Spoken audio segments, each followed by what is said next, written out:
Buenos días, y vamos a continuar hablando de las propuestas económicas de las principales coaliciones que están buscando la presidencia de nuestro país. Y tengo en la línea telefónica a Gerardo Esquivel, asesor en materia económica de Andrés Manuel López Obrador. Gerardo, qué gusto saludarte, muy buenos días.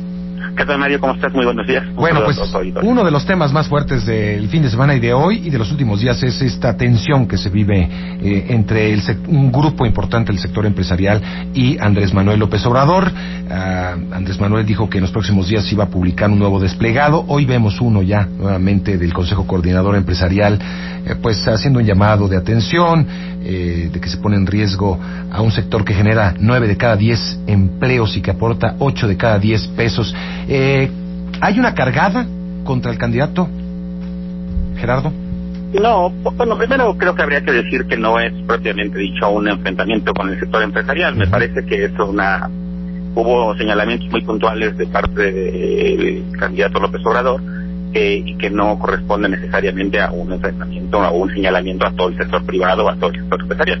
Creo que en ese sentido es importante no, digamos, exagerar la importancia de ese enfrentamiento o potencial enfrentamiento, como se ha mencionado en algunos medios, pero no yo no lo vería así. Insisto, me parece algo más focalizado y que no debería generalizarse. Ahora, estos desplegados y comunicados del Consejo Mexicano de Negocios y el Consejo Coordinador Empresarial, pues también es importante señalar que sí ha cambiado el tono significativamente, y sí ha sido un tono que también convoca al diálogo, y me parece que eso es lo importante. Me parece que lo que debe prevalecer en un contexto como el actual es justo eso, ¿no? Los llamados al diálogo, a buscar los puntos en común y a buscar propuestas de solución hacia adelante para el futuro del país. Y creo que eso es lo que se ve hoy en el comunicado más reciente del Consejo Coordinador Empresarial, donde me parece que que no es necesariamente un tono en este sentido de confrontación, ni mucho menos. Me parece que es simplemente me parece un llamado lógico en el sentido del contexto actual del país, y que espero que pues efectivamente se traduzca en un acercamiento mayor todavía con el sector privado. Hay que señalar que una parte importante del sector privado y el sector empresarial, de hecho, participa apoyando al candidato López Obrador. El propio Alfonso Romo, como sabemos, que es el coordinador central de la campaña de López Obrador, es un empresario muy reconocido, y hay otros empresarios que participan activamente en la campaña. Así es que no creo que debamos pensar en un enfrentamiento con todo el sector. Me llamó la atención el diario El País en su en cabeza principal, en primera plana, en la edición de hoy de América Latina. Dice: la élite empresarial de México trata de frenar a López Obrador. En plena escalada de tensión entre las campañas y el político del sector privado, vuelca su apoyo a su principal rival, el centrista Anaya. Llama la atención que un diario internacional tenga esta visión, ¿no? Sí, es un poco lo que es posible, digamos. Hay que reconocer que todo el mundo tiene derecho a opinar y todo el mundo tiene derecho a tener su propia posición política, y en ese sentido, si hay una parte de la élite empresarial que en efecto tiene una posición política que simpatiza con otro candidato, está en todo su derecho de hacerlo y de manifestarlo, e incluso que hay formas legales de apoyarlo. Creo que lo único que sí se ha señalado en distintas formas y espacios es que estas formas de apoyarlo se apeguen a lo establecido en la ley, lo cual implica, por ejemplo, que no se pueden financiar campañas masivas de difusión en los medios de comunicación, porque eso pues ya quedó estipulado en la ley que no está permitido, cosa que sí ocurrió, recordemos, en las elecciones de 2006, y que el propio tribunal que calificó la elección de entonces señaló como algo que no debía haber ocurrido y que pudo haber influido en el resultado de la elección. Hay algo que no hemos mencionado esta mañana, y es precisamente que el tribunal, sucedió ya hace unos días, primero el INE validó en la comisión de quejas por voto dividido, pero validó la transmisión del spot, este polémico spot de los niños candidatos, y finalmente el Tribunal Electoral lo bajó, dijo que no, que siempre no, que había que bajarlo porque sí estaba contraviniendo algunas disposiciones legales. Gerardo. Así es, y ese es justamente lo que consideró el tribunal que estaba contraviniendo, era ese señalamiento que viene de esa cambio en la legislación que hubo como resultado precisamente de la elección de 2006, donde pues no se puede participar activamente llamando al voto o induciendo el voto en campañas de difusión masiva como la que ocurría con ese spot. Y justo, de hecho, pues uno de los señalamientos que había planteado López Obrador era sobre una persona específicamente que se sabe que contribuye de manera muy significativa a una de las organizaciones que financió justo ese spot. Así es que ese es un poco el punto, es una cuestión más focalizada, muy lejos de ser una cuestión generalizada, y creo que en ese sentido yo no veo ese enfrentamiento con el sector privado. Creo que es evidente que donde encontramos mayores diferencias entre las propuestas económicas es precisamente con la candidatura, bueno, la propuesta que algunos aspectos nuevos, pero que vienen desde hace ya varios años, de Andrés Manuel López Obrador. ¿Cuáles serían los pilares económicos de la campaña de López Obrador? Bueno, los pilares es básicamente hacer un uso mucho más eficiente y efectivo de los recursos públicos, combatir la corrupción para hacer un mejor uso de esos recursos, y reorientar las prioridades en el gasto público. Creo que esos son lo más importante, junto con un par de temas ya más específicos que tienen que ver con el de la reforma energética y el tema del aeropuerto, que lo que implican es hacer una revisión exhaustiva de de los contratos que se han entregado, que se han otorgado, justamente para garantizar la transparencia, que no haya corrupción en esos procesos, y todo eso también orientado a mejorar las posibilidades de participación en condiciones de equidad de otras empresas.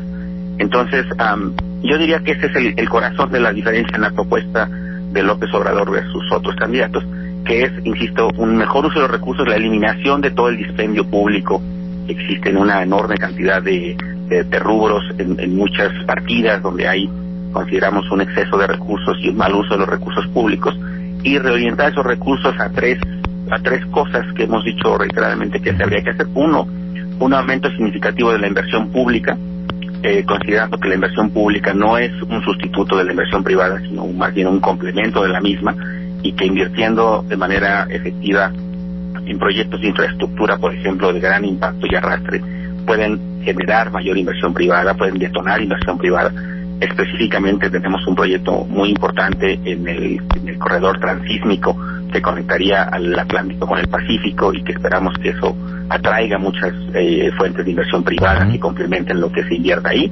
Este es un proyecto muy importante. Un segundo tema muy importante son eliminar programas sociales y productivos que hoy en día son ineficientes, que no tienen bien identificada su población objetivo. ¿Ya los tienen identificados ustedes? De hecho, ya lo hizo el Coneval. Afortunadamente, el Coneval es una organización que se dedica justo a esto, entre otras cosas, y tiene muy bien identificados los programas. Nosotros ya sí señalamos o tenemos identificados dentro de estos programas cuáles podrían ser eliminados, compactados, para evitar duplicidades, y entonces ya destinar esos recursos a dos programas sociales muy importantes. Uno, la duplicación de la pensión de adultos mayores para homologarla con lo que se paga en la Ciudad de México, y un segundo programa de gran envergadura, de gran alcance, que además de ser un programa social, se espera que tenga impactos importantes en la disminución de la violencia y la inseguridad, que es un programa de apoyo a los jóvenes, a 2 millones de jóvenes que hoy en día no estudian, no tienen oportunidades de acceso ni a la educación ni al trabajo, y que puedan, mediante este apoyo, dedicarse o bien a regresar a la escuela, o bien a tomar cursos de entrenamiento para el trabajo, o bien incorporarse a actividades productivas mediante esquemas de aprendizaje, de tutoraje, con empresas ya establecidas, y que puedan eventualmente convertirse ya en una relación laboral formal. Esos son los programas que nosotros estamos empujando. Implementando, además de los que quedarían, por ejemplo, Prospera. ¿Qué pasaría con Prospera, que es el más grande, digamos? Prospera permanecería. Es un programa que es muy importante, que ha tenido impactos importantes, que está dirigido a millones de familias mexicanas, y que en ese sentido ha sido de enorme utilidad en distintas dimensiones. Ese programa permanecería, pero muchos otros programas que, insisto, que existen, hay en total entre el gobierno federal y gobiernos locales, municipales, hay 6.400 programas sociales que la verdad es que muchos de ellos no tienen ningún impacto económico y social, y entonces, en lugar de tener tantos programas y tanta burocracia, pues espera más bien redirigir los recursos en esta dirección para cambiar el impacto de la política social. ¿Qué pasaría en materia energética, por ejemplo, con las gasolinas? Andrés Manuel ha dicho que se va a invertir más en las refinerías, no sé si en nuevas refinerías, tal vez tenga el proyecto de una nueva, pero hay 6 refinerías que no están funcionando, se ha invertido mucho y siguen sin funcionar. Mientras tanto, seguimos importando pues casi la totalidad de las gasolinas que consumimos. En caso de que lleguen a funcionar, digamos, en el mejor de los escenarios, no pasamos del 50% de lo que estamos consumiendo, de la producción, es decir, ¿hay que invertir más en el sector energético de energías no renovables? Yo he oído, digamos, argumentos contradictorios. hay que hacer tres cosas, me parece, que son, o nosotros estamos proponiendo hacer tres cosas. Una es, en efecto, echar a andar las refinerías que ya tenemos. Tenemos ahí una enorme cantidad de recursos invertida. Hay 6 refinerías en el país. Están funcionando a la mitad de su capacidad instalada. Y eso es imperdonable en un país con las necesidades que tenemos y que además está importando el grueso de la gasolina, como bien lo mencionas. Entonces, una es invertir recursos para que esas refinerías que ya tenemos, pues que puedan funcionar a una mejor capacidad. Es un sitio invertir recursos. Sí, reconvertirlas, puede ser muy costoso, ¿no?